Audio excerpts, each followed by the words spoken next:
Good evening, everyone, and welcome to tonight's episode of Hey Sister. We're super excited. We have a phenomenal guest with us tonight. And we also will be talking about the hottest topic of the week. So, hey, sister, how you doing? Hi, sister. I'm doing well. How about yourself? I am doing well. It has been an interesting week, to say the least. Yes. It's been an interesting week to say the least, but we are super excited tonight to have my good friend, Mr. Blair. Is it Dottin? Dottin. Dottin. Blair Dottin-Haley, creator of the Blairisms and the Hey, everybody. Blairisms.com. Make sure you guys go check out the Blairisms. We're really excited to have Blair on tonight because he has a very varied experiences in this life. And I'm sorry, y'all. I'm trying to do the watch party, get my phone together. People are joining in. I'm coming, I promise. Hey. Yes, please, they get it together. So if you out there, we need y'all to be watching us tonight. We have a lot to talk about. So let's just go ahead and I'm gonna run down Blair's little resume after we kind of get into this hot topics. Okay. So y'all, there has been one real hot topic this entire week, and it started last Sunday with the current White House resident making some comments regarding 4 freshman congresswomen who happen to be 4 women of color. Now, there's been debate all week, and we've had to define what the word racism is and what the word bigotry is for some folks because they got confused along the way and fell and bumped their head. But, I just would love to hear you guys take on the hottest topic this week because it has culminated with one full week later, some continued comments on Twitter. Can this man just stay off Twitter? No. No. So can I just want to add I don't know if I'm supposed to go first. You can go ahead. You're our guest. I also want to say this started before last Sunday. Amen. Like what we're talking about is, we can talk about this in a couple of different ways. We can talk about Donald Trump and his racism specifically and how it started long before last Sunday, or we could talk about an environment that allowed someone so less than mediocre become the most powerful man in the world because of this same kind of racism. Right. And so what's really, infuriating to me about even the discussion that has been like there is no debate around whether or not what he said was racist, whether or not who he is racist. And so, that for me is where folks get lost. And I think there's an intentional kind of attempt to muddy the water in order for us to not have a conversation that moves past that, right? And so we sit for the last week while he continues to double, triple, quadruple down on it, right? From the comments that he made the next day, that news conference that he made the next day, I almost spit at my TV. From the rally where his folks, right? And that is where I want to take the conversation, because this is not necessarily about him as much as it is about the 60 plus million people who voted for him and getting him out of office. That's one part of this, but this is really about the folks who the media are scared to call racist, right? Because nobody wants to call the voters racist, right? But that's what this is about. It's about a contingency of America, a population of America that is still waiting for the South to rise again. Right? And so because there are so many more of them than many of us wanted to recognize, believe, accept, right? There's so many more racist people than folks really are able to grapple with understanding, right? And so we get all of these think pieces and panel interviews with the with the supporters to try to understand them and to try to figure them out. And like we were talking about in the pre-show, these Black folks who are now seeing, oh my God, this comment was racist. Now, I think the brother said he's making it difficult for us to follow him. Yes. I'm kind of like, bruh, it wasn't difficult 2 years ago. How did it become difficult today? But work that out on your own, right? Because the rest of us who have been here the whole time are trying to survive this. We're trying to survive this. Like Representative Ilhan Omar said, she's not worried about her safety. She's worried about the safety of the people that look like her. That these folks who are now emboldened even more so, and they continue to be emboldened, that kind of emboldenedness is not just a one-time thing. It continues to happen, and people are getting more and more and more emboldened. And I mean, it's just dangerous. It's really, really dangerous. And to hear people talk about it in terms of, poor choice of language or, uncivil tone, when we are literally talking about life and death for people. Yes. Yeah, absolutely. And so Blair has a unique perspective on this also, because you spent part of your early professional career working in the legislature in Texas. I did. And so this week you have seen people who, probably some people you have worked with or interacted with in their offices, contort themselves and trying to explain this situation. So you have that perspective as well. How has that been for you, for people who you thought you knew? Well, here's the thing. One, working, I got an internship right out of college, right out of Xavier, to in a program called the Texas Legislative Internship Program. Was run by a gentleman who is now a commissioner of Harris County, but at the time he was one of two Black state senators. He was then Senator Rodney Ellis. I actually ran into him during Essence Festival I hadn't seen him in years and years and years, and we happened upon each other a couple weekends ago.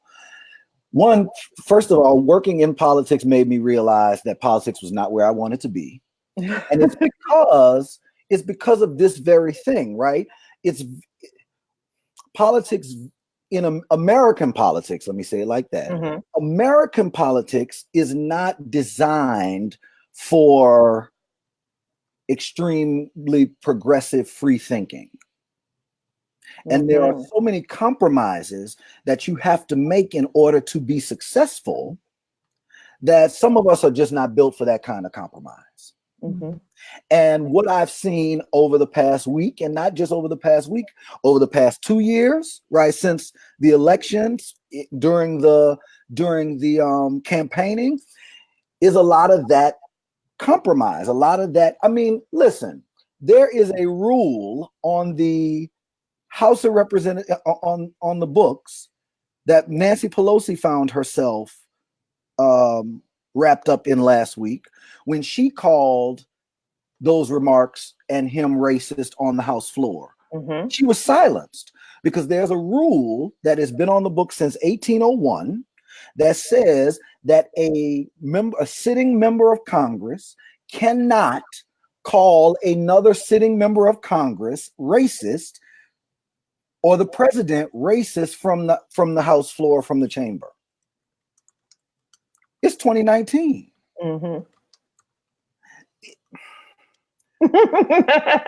Because just think about what that means for the conscience of where the country, the potential for the conscience of the country. If there are still rules on the books that predate and are relevant to the 13th, 14th, 15th, emancipation, all of those things. Right. So that's where we are, and functioning within the political system. If you want to work within it and be successful within it, there are a lot of bending and contorting that you have to do in order to survive. And it is a product of a system that is racist from its inception. I mean, that's the problem. The problem is not Donald Trump or the last 2 years. The problem is 3/5. Mm-hmm. Oh, Blair, did you freeze on us? Wait a minute now. We will just get good. Hold up, brother. You might need to refresh your screen and come on back in because you have frozen on us. Oh, goodness. Man, well, he spoke a word there right he there. is. There he is. He's back. Oh, you froze on us for a second, boo. Okay, well, I didn't freeze over here. Okay, so but I can't tell if I froze. I'm sorry. All right, well, that's all right. Well, we're gonna let Christina go ahead and chime in for a minute because sorry, Christina. Because I can talk. Let me let all of y'all know from the beginning. I told these two that when we got to this hot topic, I was gonna try to minimize my time because I know they both have lots to say. So, but I gotta let my sister get her word in before we move on to the actual topic for tonight. Next time you talk first. Well, okay, this is what I want to say about the topic. Number one, I think a few things. So to Blair's comment about the rules being on the books that basically limit your ability to call somebody a racist. If we can't call a thing, then we can never have a conversation about what is really going on here. And so that kind of just summarizes where we are and why we consistently find ourselves in the exact same position years and decades and centuries upon centuries later, because we can't call a thing, so you can't have a real dialogue about it. So that's number one.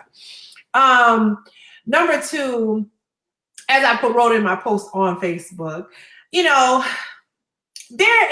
you grow up in brown or black skin, you pretty much get immune to certain comments. Maybe not immune. You're accustomed to hearing certain comments. Mm-hmm. Certain comments that go something like, I can't be racist because I got black friends. I don't have a racist bone in my body. If you don't like it, you should go back where you came from. Mm. Like I said, that's racism for dummies. That's like the bare minimum racism 101. So anytime we hear those things, it's not even a dog whistle. It's like, duh. We've heard this all before. And then, but my problem is not that you're racist, but that you're trying to convince me that I don't know what racism looks like, although I've been in this skin, inhabiting the skin for the entirety of my life, and I've been dealing with this since the beginning. So, I guess I was talking to a friend this morning, and I just kind of told her, no, Donald Trump is not the problem per se, in the sense that racism has always persisted. I mean, this country was founded on the premise of racism, right? But it's like a house that looks good on the outside, but you don't know, like, that the person is a hoarder or something on the inside. And that, so when you turn on, as long as the lights are off, everything looks good. But if you turn on the lights and you see all the roaches scattering, that's where we're at. We are seeing all the roaches coming out. And they're very vocal. And so the question is, are we going to clean up? Are we going to still keep living amongst the roaches? Unfortunately, I feel like too many of us get frustrated because we've been living amongst roaches so long that we're just like, man, I don't even want to deal with this. But we have to deal with it. The final thing that I wanted to say, I heard the story on NPR the other day, and it was about John Tanton, and he was an ophthalmologist, and he's basically what they say is the founder of the modern era immigration, anti-immigration movement. And so I'm going to read from the interview, because one of the things that I found very striking was that he started his position on anti-immigration. So it says, John Tanton, ophthalmologist and driver of the modern anti-immigration movement, dies at 85. So he died the other day. And he was making it as if immigration was an environmental issue, right? It would lead to overpopulation, it would burden the environment. But more and more, he created this organization called the Federation for American Immigration Reform, which it still exists today. But more and more, his views became more radicalized. And ultimately, per what it says here, what happened is that Tanton grew increasingly frustrated that his environmental arguments against immigration weren't really making much of a difference, And he then began focusing on cultural issues. This idea that too many immigrants were coming from non-European backgrounds, weakening the country's heritage. And it goes on to talk about how ultimately he started aligning more closely with white nationalists and white supremacists. So at the end of the day, when we sit here and we listen to people whose policies align to that very view, and the founder of this modern immigration policy was aligned to white nationalists and white supremacists and Klansmen, you cannot then say that the president of the United States, who shares and spews and espouses to these same policies, is somehow above racism. He's not. Yeah. So first, listen, hold on, I'm gonna pull you back because y'all will be on this all night, and that ain't what we came to talk about. No, I just need to say 2 words about the last thing that she said about what's his name, John Tanton, Tanton. Good riddance. Right. Okay. I'm done. All right. Well, preach on then. All right then. That's all I have. Woo! Well, listen. So we want to so we're going to get into our topic tonight, and as you guys saw in the prequel of this show, we wanted to talk to Blair because we wanted to talk about his journey to self-acceptance, intersectionality, as well as his growing business and entrepreneurship. So Blair hails from the great city of New Orleans. He is a Xavier Wright. Whoop, whoop. I love all of that about him. But we met back at the end of February, and as I sat with Blair and some other alumni at this table, everyone was talking about their spouses, and they were all same-sex spouses. And I was like, well, wait a minute. And you went to Xavier at what time? And then I started thinking about my time in college and what that experience must have been like. And then I saw that he put this post when Miss Leah Chase passed away recently, and he recounted his because he had a personal relationship with her, recounted the story about when he brought his fiance at the time, who is now his husband, to meet her, and how she evolved on this topic. So, you know, Blair comes from, and he can tell you about his background, but he comes from what I coined as New Orleans royalty. You know, there's a street name after his grandmother, right? So they were very involved in the civil rights movement and in the shaping of the city, and he also grew up Black and Catholic and gay, and so it was like, whoa, this is a whole lot of stuff. But to be where he is now, this just whole healthy person, I was like, there's a story there, and that's what I wanted us to talk about, that story and that journey. So. Blair, you take the floor. Oh, well, let me start by saying becoming a whole healthy person is a process. Amen. And a process I'm still in. So I would be just flat out lying if I didn't say that, or if I said I was there. And it's just in progress, right? We're all in progress. So let's start with that. Right. So yeah, where do I start? I mean, so born and raised in New Orleans. You know, interestingly enough, because you brought up Catholicism, I didn't grow up in a religious family. Okay. And so church was not something that I grew up doing. And when I say grew up, I mean from maybe like birth to like 8 or 9 years old. There was not really a church part of my, like none of my family really went to church a lot. Well, after my grandmother died, Aretha Castle Haley, who you mentioned, who was very involved in civil rights, but she died at a very young age. So she died at 48 of ovarian cancer. And so my great grandmother at the time decided that she wanted to start taking me to church with her. So she had started going after my grandmother passed. She decided she was going to go start going to church.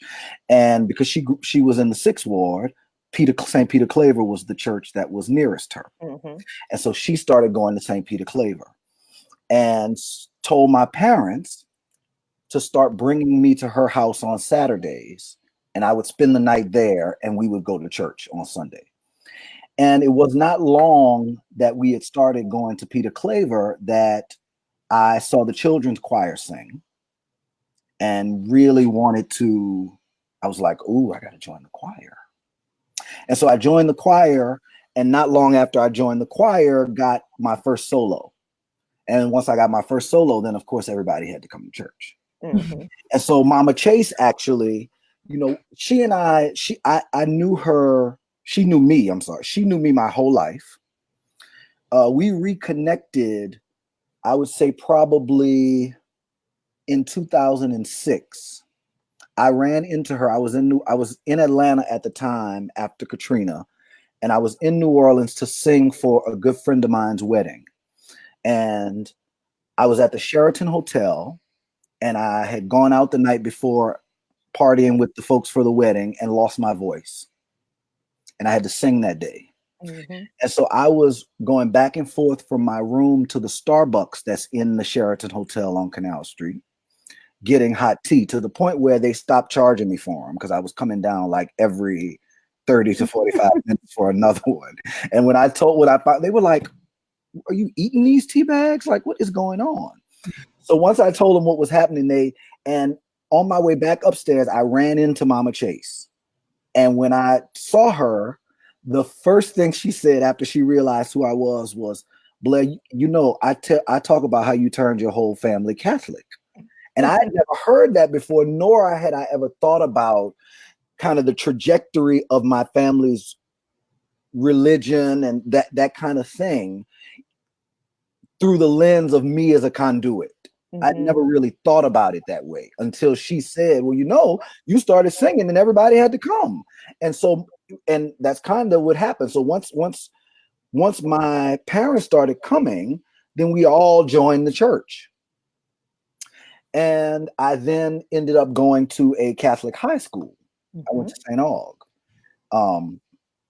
And so, but it wasn't until, this is the ironic thing, it wasn't until my family switched churches to Greater St. Stephen's when I was in high school, coupled with me being outed at 15, because I didn't get to come out. I got outed. I got a knock on my parents' door. Oh, wow. By a grown-up. And so the coupling of those two things is what at the time sent my parents into this kind of religious kind of frenzy about my sexuality, my salvation, deliverance, all of those things that you hear, words that you hear, conversion, all those words that you hear people use around this, right? And so it wasn't until then when we joined Greater St. Stephen's that they made it a requirement that I join this ministry that was a part of Greater St. Stephen's called the Free Indeed Ministry, which is a nice way to say we're gonna try to pray it out of you, we're gonna convert you. And what I said to the person, the elder, who was the head of the Free Indeed Ministry, who was also converted, I said to him, if you can prove to me that the life that you're living now is not suppression, then we can have a conversation. Now, if you're living, if your answer is you're just going to force yourself to live in denial, then I can tell you now, you wasting your time. Because you're gonna take me to the Full Gospel Conference and I'm gonna come out with phone numbers from boys. And I did. Because for me, and this is the thing, and this is what I said to Mama Chase. I said, Mama Chase, there's no way that I could be raised around all of these incredibly strong, powerful people, including yourself, and conform. Mm. How do you think I got to the place where even what you all had to say to me about me living my truth was going to change it? I came from y'all. And so, at the time I wasn't able to verbalize all of that, but I knew that me attempting to, and I tried, I got along to get along till I got out of college. I did the whole change in pronouns. This is the way I described it to my parents when I moved back home to go to Xavier. I transferred from Howard. This is how I described it to them. I said, I'm at a point now where I cannot do this changing pronouns thing with y'all anymore. I can't do this. I'm really going this place, but I'm telling y'all I'm going that place. That's not the kind of relationship I want to have with y'all. That's not the kind of relationship y'all want to have with me either. So what needs to happen is we need to figure this out. Y'all need to and often what I've learned, not only from my experiences with my parents, but listening to other both parents and children, a lot of the times, and they don't see it this way, parents don't often see it this way, but a lot of the times the way parents approach their children's sexuality is extremely selfish. It may be in love, but it's extremely selfish. And here's why. There are often a couple threads to it. There's often the what did or didn't I do, right? Mm-hmm. So there's the first, that's the first centering of the parents in it, right? It's the what did I do or what didn't I do, right? And then there's the layer of it around the conversion part of it. And this is where, for me, religion has co-opted the moral high ground. And what I mean by that is people believe that homophobia and bigotry towards homosexuals is what Jesus would want, because they believe that praying for my conversion is being done out of love. And that's just a farce. And it's unfortunate that, I always tell people, if you're going to pray, if you're going to spend your time praying for me, let me tell you what to pray for me for. Mm-hmm. Because you praying for me to be, one, it's not going to happen. Have y'all seen how fine my husband is?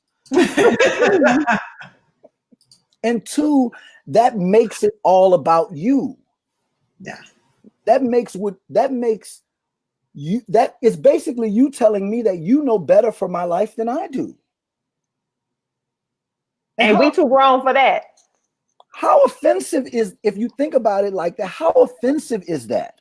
How offensive is it for, I've had to address people on my Facebook because of the amounts of folks that follow my page now. And so there are folks that I don't know, and folks, friends of friends of friends of friends that will literally show up and say all manner of things.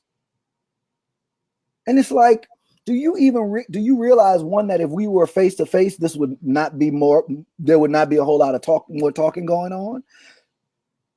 And so that's what I would say in terms of like how religion has, and my early life with my sexuality, with the folks who were in my life, and how those things kind of all came together. Now, my family I gave them an ultimatum, honestly.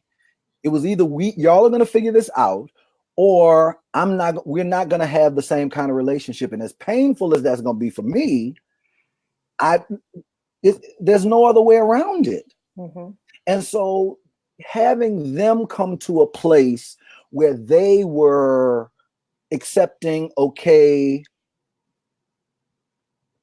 was a huge thing. Now, I really did not come out, I don't know if I want to say publicly, until I fell in love. Now, people who were in my life knew, and people who I was close to and what have you, but I say that because I can remember when I announced that I was getting married on Facebook, having an onslaught of folks, not necessarily surprised that I was gay. Some of them were, though, like, oh, I didn't know. And I'm like, where have we met?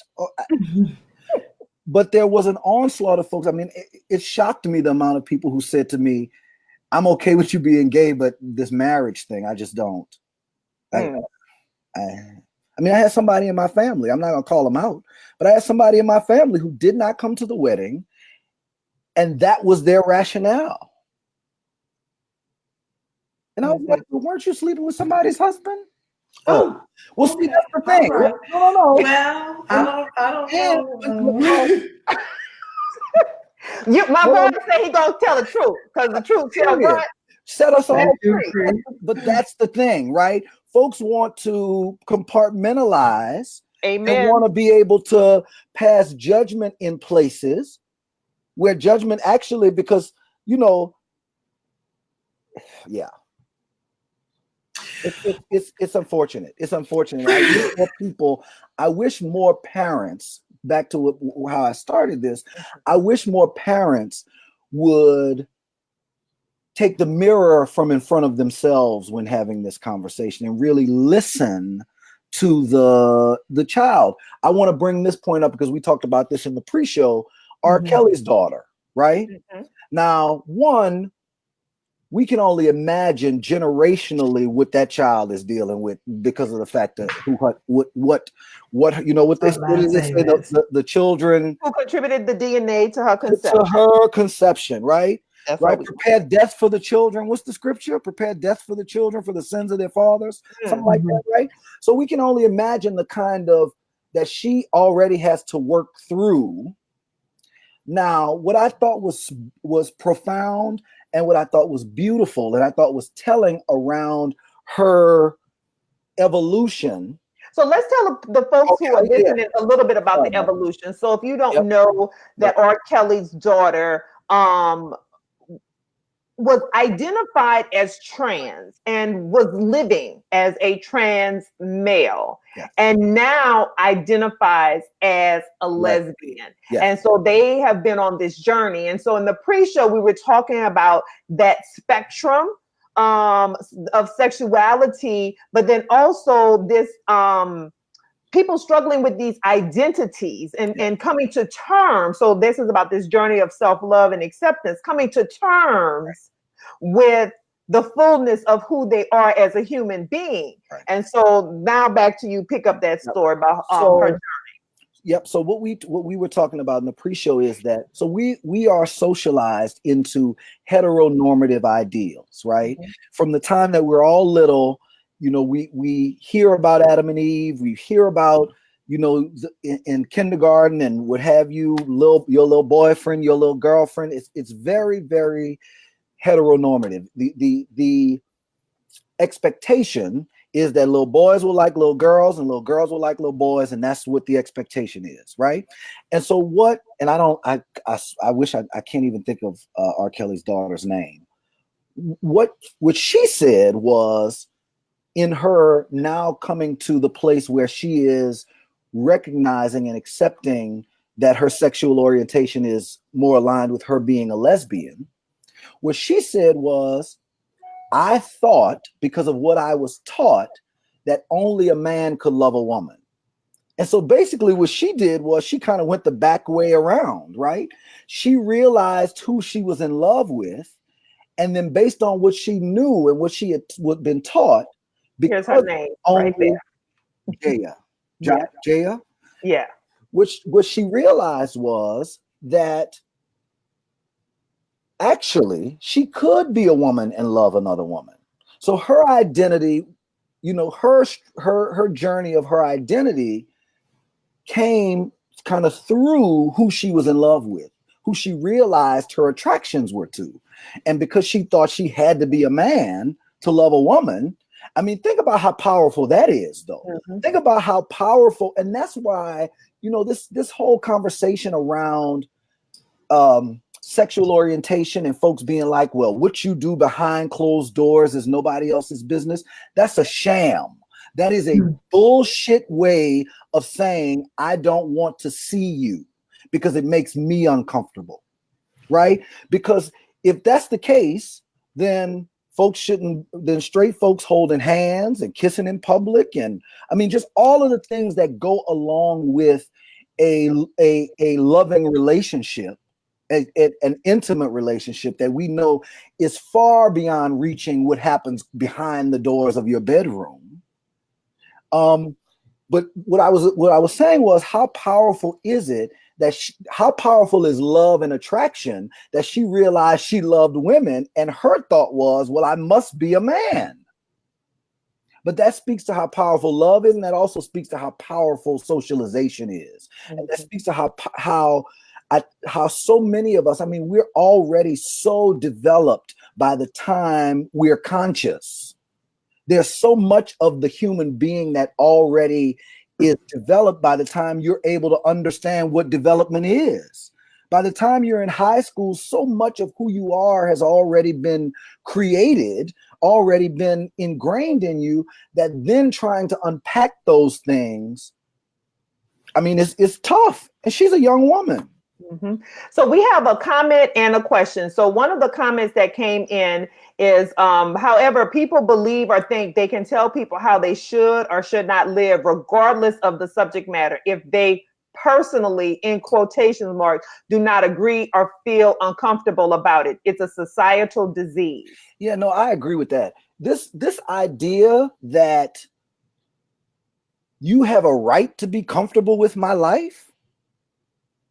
Like, who, when people decide that unsolicitedly share their thoughts on, motherfucker, who asked you?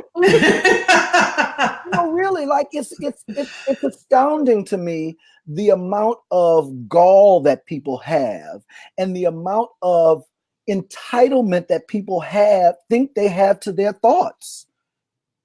Like, well, one of the things about that, Blair, I just want to jump in on that point, and this is something that I struggle with friends as well. It's like, listen, you have feelings about things, understood, but so does somebody else. They have feelings too. So you may have feelings about a situation, but guess what? I got feelings about situations too. So your perspective of the matter, your comfortability, if you will. Why does that supersede my comfortability? And why do you think it matters to me? Right. And why would you, this is it's hard for me to find a motivation. I've been married almost 9 years. Next year we'll be married 9 years. 2, 3, 12 times longer than a whole lot of folks I know who are straight and homophobic. Mm-hmm. Why do you think I want to hear what you think about why God is not happy with my marriage? Like, what gives you I actually had this conversation recently, and I think she's watching. A young lady, a friend of mine who I went to high school with, her brother. And me and her brother were cool in high school. He's now a Trump supporter. Everybody pray. But we ran into each other on Facebook, he and I, as I was in the process of being engaged. And I mean, I did a whole countdown to the wedding. We had our own t-shirts, the whole thing. Now the t-shirts came, and I'll get to that actually, because we experienced online bullying, if you want to call it that. I went kind of viral on Twitter back when we were engaged, maybe like 3 weeks before the wedding. And we got like hundreds of die faggots, like that kind of thing. Hundreds of tweets, hundreds of them, right? And so from that, a lovely young woman named Lauren, hey Lauren, her and her brother put together a design and made us t-shirts. And we had our own storefront for our wedding, that t-shirts and mugs and all kinds of stuff. So anyway, he reached out to me and he asked me, do you think Jesus would come to your wedding? Mm-hmm. And so we kind of had it out, as you can imagine, because, he wanted to beat me over the head with the Bible. And because you're nonverbal and stuff, I know. Right. I don't talk a lot. I do a whole lot of, well, he wanted to beat the hell out of me with the Bible. And when I asked him, well, if this is your guide, then what say you about this Bible condoning slavery? Since we're going to just accept everything in there as it is. What do you think about the passages that say that slavery is okay? He's like, oh no, that's not, that must be your oh no. Here's chapter and verse. But then he didn't want to have that conversation. And that's the thing. One, people are really, this is kind of the same lens through which as we were talking about parents and families, I see close friends, especially and people you don't know, in that same way. I think it's a very, very selfish position to see someone either struggling with their sexuality or living their truth and approaching them with what you call your disagreement. Mm-hmm.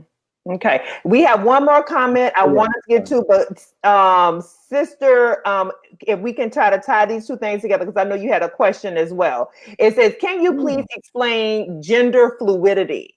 And so I don't know if it's gender fluidity. We talked about sexuality being a spectrum. I know what they're asking, and I can, to the best of my ability, I have a lot of friends who are gender fluid, and so I would prefer one of them to chime in. If any of them are listening. If any of you are listening, go on the Hey Sister page, get into the comment section so we can bring your comments up on the screen. What I do know about gender fluidity, and this is how I'll describe it, the same way that I describe or talk about sexuality being on a spectrum, right?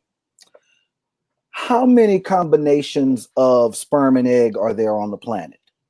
Billions, right? That means scientifically, right? There are going to be mutations, if you want to call it. That's the word we use, right? But there's going to be a spectrum of those combinations, just like we all get different hair, skin tones. Y'all are sisters, right? Yeah. Blood sisters. So, and we've heard all the questions. Of course you have. And so because there are so many different permutations, let's use that word. There's so many different possibilities of things in just in the scientific world, right?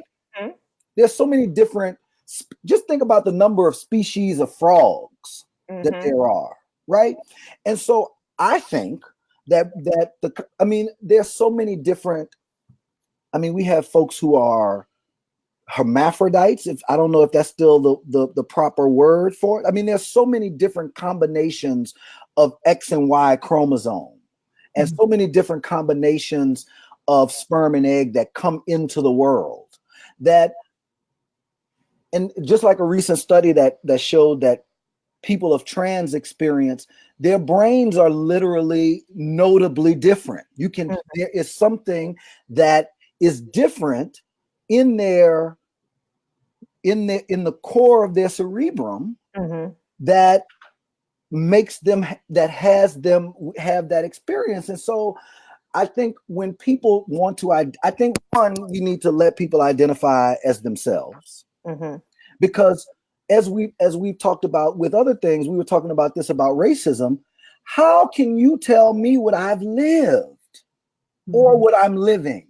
And the gall of people, but that again falls under this umbrella of norms, right?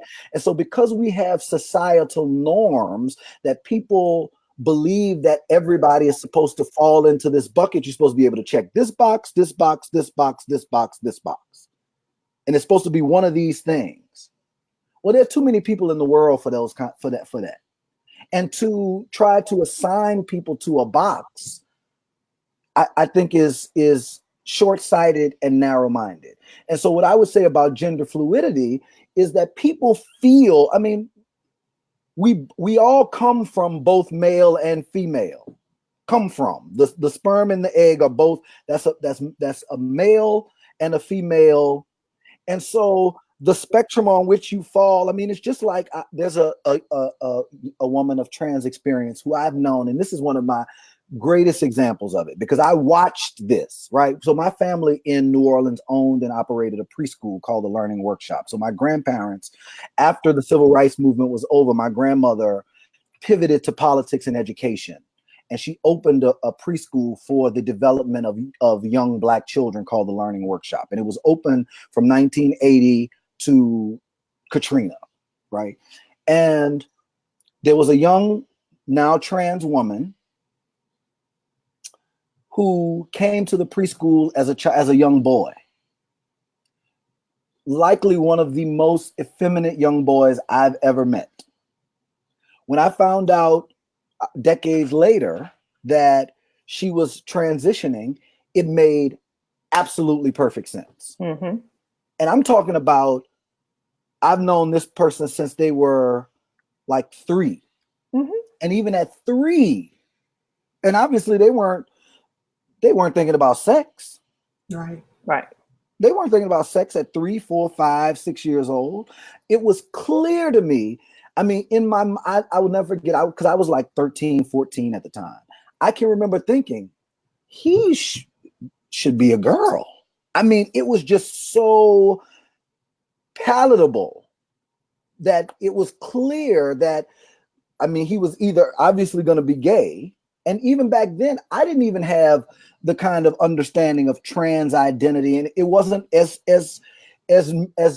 mainstream, or no, we didn't know about. I didn't know about it as much. It wasn't on TV. We didn't have things like Pose and those things to educate even folks who were living in other parts of the LGBTQI spectrum. Yes. And so, you know, folks are living or attempting to. Let me say it like this: we're all trying to find our way, right? All of us. Okay. As folks are trying to find their way, they may identify, just like R. Kelly's daughter did, in some place on a spectrum, because of what's they're going on inside of them. Well, we have a couple more questions, comments. Christina, I'm gonna let you get yours in because Sorry. No, you are fine. Christina, go ahead and ask your questions before I bring in the other questions. But we do have a definition in the comments. Okay. Thank you, Brandon. That is Blair's husband in the comments with a definition of gender fluidity. But Christina, go ahead. I know you have a question. You got to jump in here. Okay, I have more than one question. I know. First question, we got to talk about entrepreneurship. We got to do some other stuff here now tonight. Come on, y'all. Oh wait, it's 8:47 already. Yes, I know the hour go by fast. Oh, it does.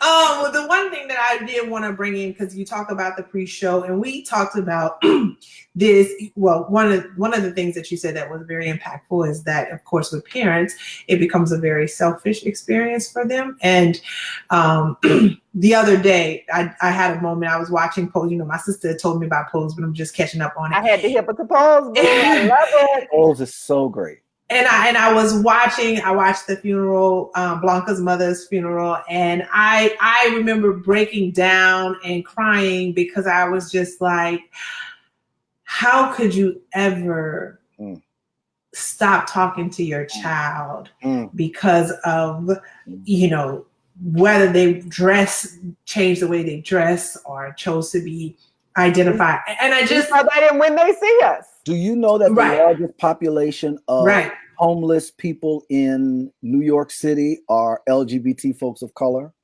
That's the largest contingency of homeless people in New York City. Wow. And I can certainly believe it. But when I saw that, I just remember thinking, and of course I have no kids, but I remember thinking like, dang, like what would make you not talk to your child, not have a relationship with your child because of, you know, they identify as something that they weren't, I guess, born at, or they didn't conform or what have you. But when we started the pre-show, we were talking about this video on V103 of the father's beating, I'm not even going to say spanking, viciously beating his daughter, asking her, did she want to be a hoe because she was 12 years old and apparently had a sexual encounter. And so that to me goes back to the parental selfishness of it all. So what does that do to your psyche as the child who's receiving that? Well, if that can be summed up. Well, let me say this in full transparency and disclosure. I can vividly still recollect having my father's hands around my throat, saying to me something similar to, I brought you into this world, we'll take you out, that faggot shit in my house, etc. And so, you know, we started the journey there. I mean, he landed front row at my wedding. Mm. That's where we started. And we started there and we ended where we did. One, because I decided I was going to stand firm. And two, he realized it was worth more for him to figure it out than to lose me. Now, unfortunately, there are parents who, and here's what I'll say. I think if this is for parents who haven't had children, this is for parents who have children and don't know whether or not their children are gay or not, and this is or LGBTQ, what have you. And this is for parents who have children and know and decide that they're going to disown them if they don't change. You didn't deserve to have those children.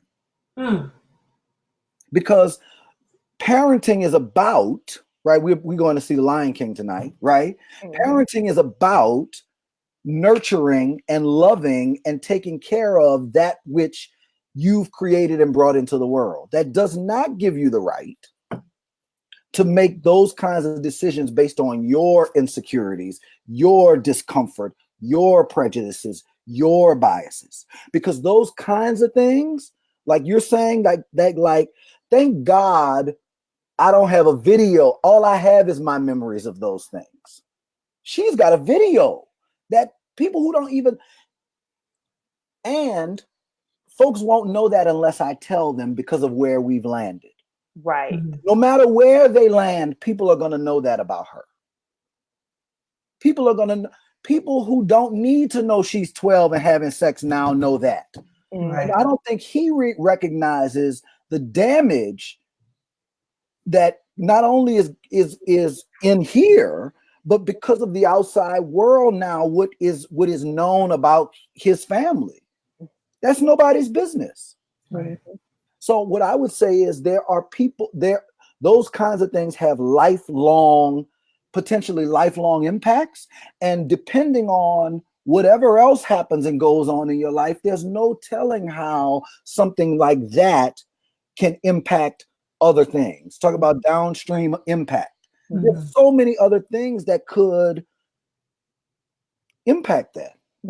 Okay, Christy, next question, because I got to keep. No. Go ahead. Go into the comments. I'm not going to be selfish in this moment. We should extend it. Well, if y'all down for extended, we can extend it. We got a couple. We had a couple questions regarding. So when you talked about scripture, what scripture is that about slavery being okay? And so there are many. But there's one specifically in the Torah in the first 5. Slavery. Okay, well, while you looking that up, we got another comment as well saying that even the Olympics are going through this all right now, talking about the whole dealing with gender fluidity and people being on the spectrum, and then how they are handling athletes and their competitive where they're competing. 40% plus of homeless youth identify as LGBTQ plus, and so. Can we, okay, and then someone just said comical, we're all humming at the same time because we're like but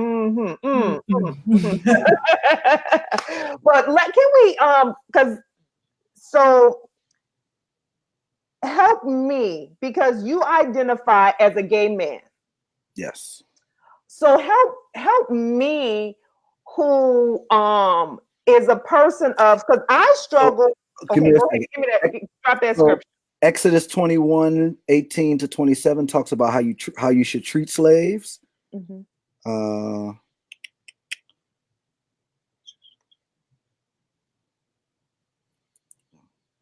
Okay, we're not going to spend too much time on that. We got other things to do. We can look at they're out there. We could Google is all of our friends. But yes, there are scriptures that specifically talk about slavery as a construct and it being welcome. Go ahead. And let me just say something really quick. I'm sorry, sister, but to that point, we all know that slavery is biblical, because the children of Israel weren't they slaves? And I mean, didn't Moses say, "Let my people go"? So they were slaves. So we know that slavery was at least condoned. Now, is slavery that was in the Bible the same as chattel slavery that we saw in the United States of America? Likely not exactly the same. Obviously, there was still brutality associated with it because otherwise it would have been like letting my people go if it was just all roses. But I think the bottom line is that there are parts of our Bible, and this is where I always struggle in various conversations that I have, is listen, you have white supremacists, you have ministers, you have different people who all read the same Bible. King James Version too. Mm-hmm. The King James Version, and they pull from it those scriptures. I listened to Freddie Hayes on the Breakfast Club the other day. I thought he did a fabulous job. He's from Friendship West in Dallas, Texas. If you hadn't listened to his interview, please do. He literally talked about like the LGBTQ community. He said there are 8 passages in the Bible that speak to homosexuality, and the fact that people will basically use those 8 passages to oppress other people. He feels like the problem is more with those people who are using the passages than the people who are in the quote unquote community. So that's how many people are going to be surprised on Judgment Day. There'll be a lot of shocked folks. Well, right. So there is a lot of stuff. You talked about going to the conference, but we ain't gonna go there. Going to the full gospel conference. Because I was working in New Orleans when they had the first full gospel conference. I was there. You were right there at the Superdome. I was in the gap at the New Orleans Center working. I was at the first few years of the full gospel conference. I was there. So I'm just gonna say, we're gonna leave it right there. Okay, sorry, go ahead. We're gonna leave that right there. But let's talk. So this LGBTQ. So help those of us who are still struggling with, because one of the things that I am definitely struggling with is preferred pronouns, especially when it goes against grammatical rules.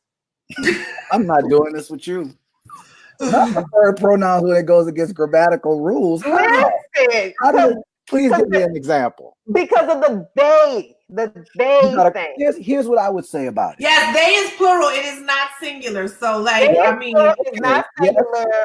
Yes. And there's the plus, and the plus means several different things. And so for some of us, so let me just say this. So some of us are still, we are empathetic, and we are learning, and we're open to learning. Yep. But I also don't like to receive the vitriol and pushback when it's like, oh, you don't get it. Well, no, I'm struggling with this a little bit. Like, let me get there. But when you say they, and I'm thinking, one person, and we. What I think happens is, I think people get, I think that pushback that you get is, I think it's people who have been on the receiving end of so much vitriol being frustrated with what appears to be faux confusion. Mm-hmm. And I'm not saying that applies to you, but there's a lot of faux confusion. There's a lot of like, well, I mean, as in fake. As in fake. As in, right? There are how many pronouns? 3? Yes. Right? There are 3 first person, they. No, I'm saying first person pronouns, right? There are 3 first person pronouns, right? Singular individual pronouns is he and she, or yes, it. Yes. Or it. Okay, yes. They. And I'm not gonna call you an it. No, and I'm not suggesting that. Okay. I mean, they is a plural, right? Mm-hmm. That people are using to, and that ties into the gender fluidity, because there are some people who feel like he or she it don't fit them, right? Mm-hmm. And so they use, and so in lieu of that, I mean, I have a good friend who uses they, and it took me a minute to like, it was almost like when we first met and became friends. Every time I went to use a pronoun, I would have to stop and think. It would take an extra second of me thinking to make sure that I got it right. And what I would say to people, if you have people in your life who you care about, and that is where they are in their identity, then you figure out yourself what extra thoughts you need to take, what extra step you need to take to what extra unlearning of grammar or composition in that moment that you need to take. Because if it's about loving the person, because I also believe that people should call you what you tell them you want to be called, right? Ava DuVernay said she didn't want people to call her auntie, and everybody lost their minds. Don't call her auntie if she don't want to be called auntie. Right. Mm-hmm. Again, this goes back for me in a lot of ways to people's personal entitlements, Mm-hmm. things that we've been socialized to want people to.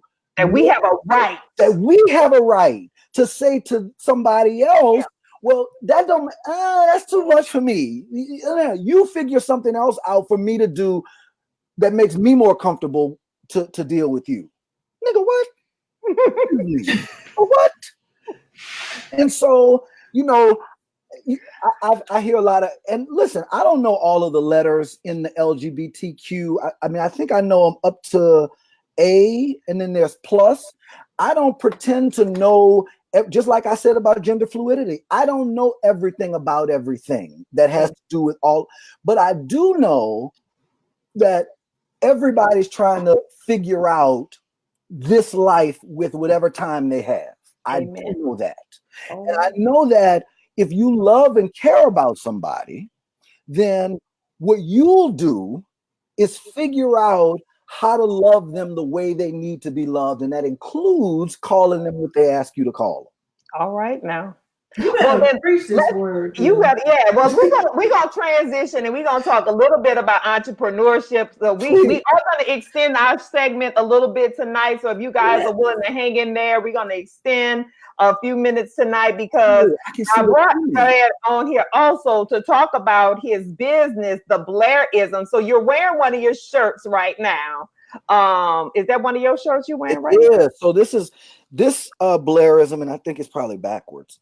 I don't know if they can see. We can see it. If you're reading this, remember, don't forget to be your own inspiration. Bam. How about that? But tell us a little bit about the Blairisms, how it started, and how it has grown. So Blairisms actually started. It's interesting. The conception story is really tied into social media. Mm-hmm. I maybe probably in 2013, 2014 started doing a lot of talking on social media. I kind of think all of this kind of social media presence thing started with Scandal, and me watching Scandal and doing live updating, and people kind of coming to the page for that on Thursdays and that kind of thing. And in all of that, I also started to begin to share quotes that came from conversations that I would have with people.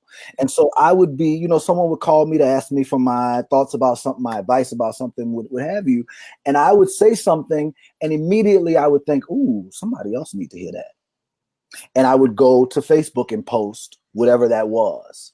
And I would go to Instagram, and literally I love the internet for so many reasons, but one of them is because it allows you to go back and see things that happened long before. And all of the posts of what are now Blairisms from before Blairisms became a thing, the caption is, I hope this helps somebody. Mm-hmm. And so the inception of Blairisms was really about, it started with me saying and thinking things that I thought might help somebody else, going to social media and sharing them. And then I was in LA, December 2016. It was a friend of mine's birthday. I didn't know it was her birthday until I logged on Facebook on the plane, hit her up and asked her if she wanted to go to have lunch when I landed. We meet to have lunch. We're sitting on the pier in Marina Del Rey. And she's telling me that she wanted some help because she was about to start selling stuff online, and she wanted her help building up her social media presence. And she pivoted and just as an aside said, if you took those things that you say on Facebook and put them on like t-shirts and stuff, she said people would buy them. I promise you. And I thought to myself, and to be fair, other people had said that to me before on Facebook, right? Like I got in comments, ooh, you should put this on a shirt. And I just kind of, you hit and just kind of, well, in that moment, there were a lot of things that were going. I was in a transitional place in my life at that moment. And so I kind of felt like, wow, this might actually be a thing. And two, what do I have to lose? Mm-hmm. And so that was December 7th. I called Bay, and Bay was like, I said, Bay, so we got to do something. I got this idea from Courtney, and we got to, and Bay, he always takes a breath when I call him, like, okay, Bay, sit down, we got to talk, because there's always something, right?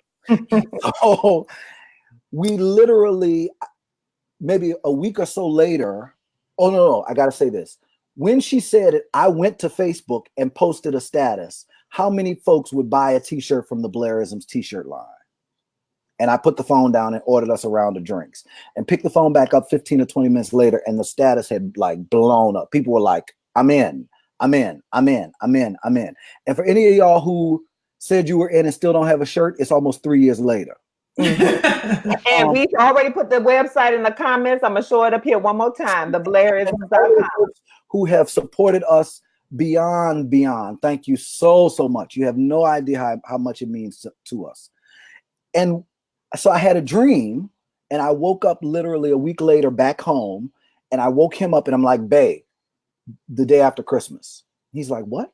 I was like, we got to launch the day after Christmas. He was like, bro, that's in 2 weeks. I said, I know.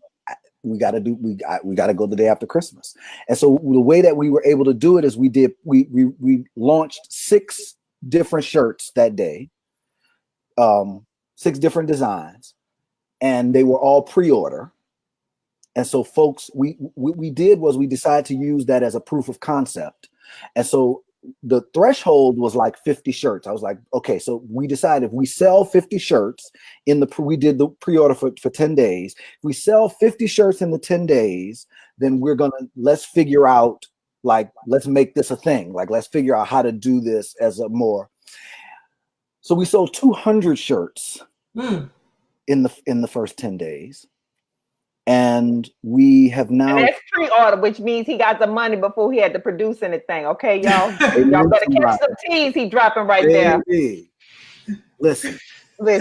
I'm with you. I caught all that. See, I'm here for it. So since then have gone from 6 t-shirt designs. We're about to launch our home decor. We've gone from t-shirts to mugs, backpacks, travel bags, underwear, sneakers, tennis shoes. He's from Louisiana. That's why he said right. Shoes. He said tennis shoes. I'm just letting y'all know that. That's how we talk. But go ahead on. One of the Blairisms is that God will answer prayers you didn't know you had. And there's another one that I can't. It's even since the launch of the brand, the Blairism the genesis of each of them has still been the same. They still come from either conversation. I've never sat down to write Blairisms ever to say, okay, I need to write 5 new Blairisms. That's never happened. One of the other ones came after we auditioned for Shark Tank a couple years ago. And as we finished the first round of the audition, I said we went on live, and I said that harvest will come from seeds you didn't know you planted.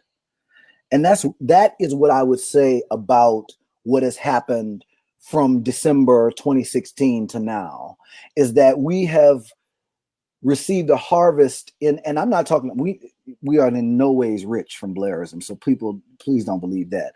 But for me, to be able to put something out into the world that is now going to outlive me, right? If I die 10 years from now, there will still be folks with these shirts on. Mm-hmm. They'll still have folks with our backpacks and our mugs. And so to have created something that will be a part of the world even after I'm gone, and that may bring any kind of or illuminate people's lives in any way while I'm here and after I'm gone, is meaningful to me beyond any kind of, I really can't express how full I feel by what my words have meant to people, enough that they want to put them on their chest. Mm-hmm. All right. Well, I love that. Woo! Yes, I love that. And so we have already gone a little bit over, and so I'm not going to take up too much more of y'all time. I thank y'all for getting down in these comments. We are definitely are going to have Blair back, because we didn't even get deep into the system. I know. I'm sorry. I mean, we got a lot more to talk about, don't we, sister? We do. We definitely do.